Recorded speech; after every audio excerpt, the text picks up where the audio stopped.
Rim Country News brought to you by Jake's Corner Bar and Grill. Same stop, different horses since 1916. And by Terlucas and Brandt, CPA PLLC, with a long history of providing quality CPA services right here in Rim Country. On this finally Friday, October 29th, for Tano TV, K-Rim Radio News, and Global Trails Media, I'm Randy Roberson with your Rim Country News headlines. Well, the Coconino County Sheriff's Office is asking for your help in locating a missing man. Jose Alvarado was reported missing in Yuba City, California back in January. It was believed that he traveled through Arizona, stopping in Kingman, Williams, and Tuba City. Well, in a new update, his vehicle was discovered earlier this week in the forest just north of Jacob Lake. Jose Alvarado is a Hispanic male, 60 years of age. He's 5 foot 10 inches tall and weighs 220 pounds. He has brown eyes and gray hair. He's been driving a white Kia.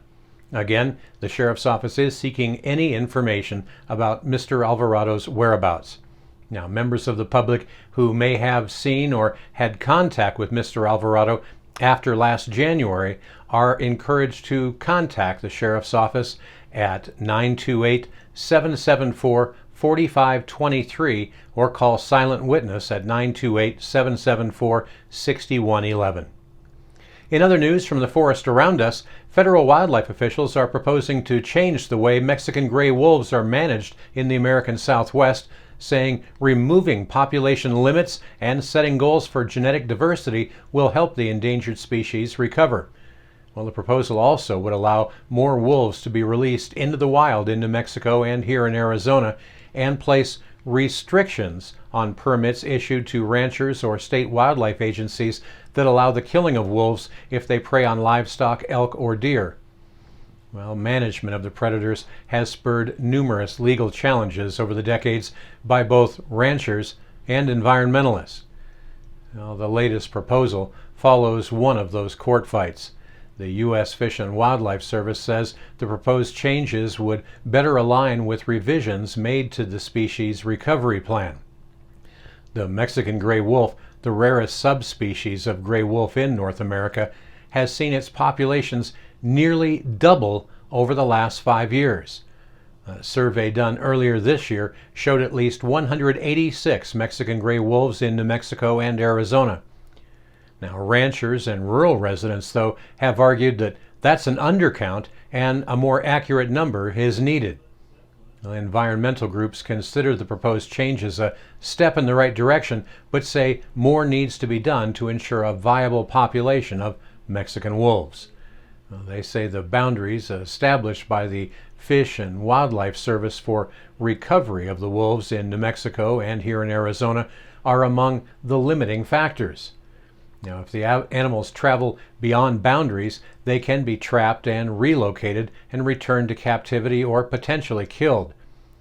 For that matter, the Arizona Game and Fish Department captured a wolf in August that was roaming all the way up near Flagstaff, and that's well outside the recovery project's boundaries, and they relocated it back to an area near the Arizona-New Mexico border. Well, ranchers in the mountainous regions of southeastern Arizona and southwestern New Mexico, that's really a prime area where these wolves roam. Well, they say livestock deaths due to predation are escalating as the population grows.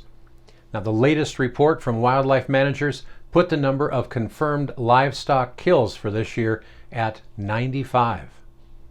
And finally, in our last edition of Bat Week Information, join wildlife biologist Janie as she talks about why she loves bats so much, their interesting diversity, creative adaptations, and impressive night skills all amount for some fascinating flying mammals.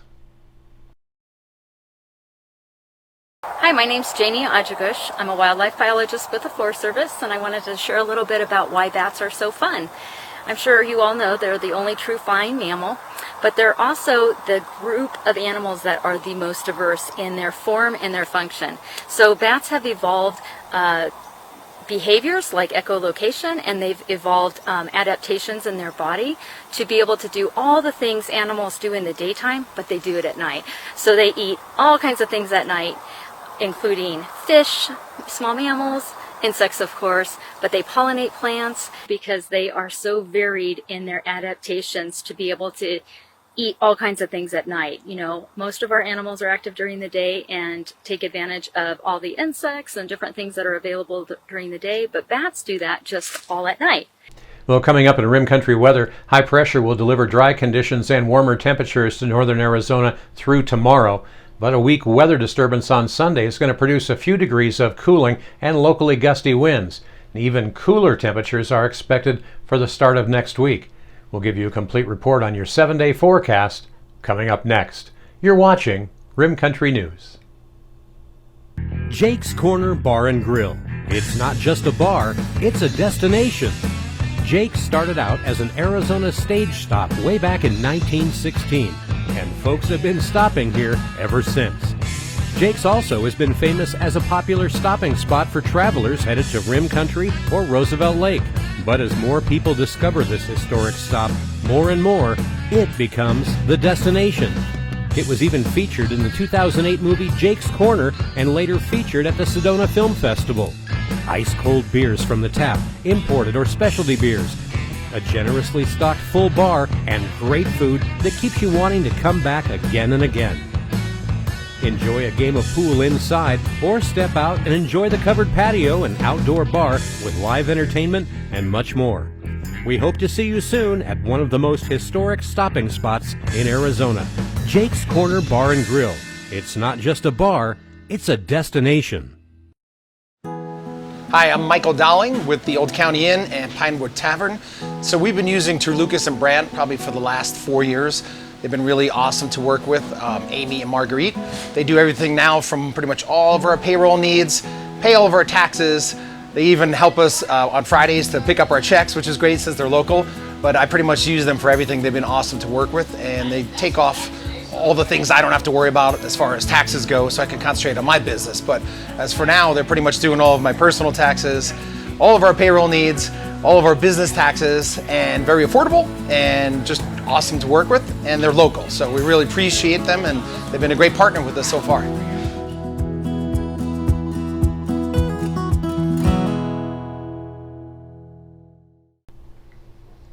Well, taking a look now at your Rim Country 7-day weather forecast, northern Arizona will remain under a mild westerly flow over the coming week. Now, fair weather the next 2 days will give way to a number of embedded weak weather disturbances. The result will be temporary wind increases, cooler temperatures, but still remaining near to above normal, and a slight chance for showers at times. Well, for today and Saturday, high pressure and relatively warm air mass aloft will dominate the weather across northern Arizona. You can look for mild daytime temperatures, generally light winds, and of course dry conditions. Now, even overnight, lows are going to range from 3 to 7 degrees above normal at most locations. From Sunday onward, a series of weak weather disturbances embedded in the mild westerly flow will push across northern Arizona. Now, the first of these systems will move in on Sunday. Cooler air aloft will result in high temperatures on Sunday, dropping by 3 to 5 degrees compared to Saturday. In addition, surface pressure gradients will strengthen, resulting in locally gusty southwest winds on Sunday afternoon. Now, there will be little moisture or dynamics with this system, with dry conditions expected here.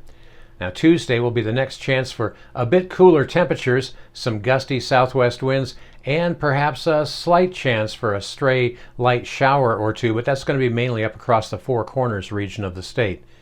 Yet another weak system is due 1 week from today, next Friday, with a similar prognosis.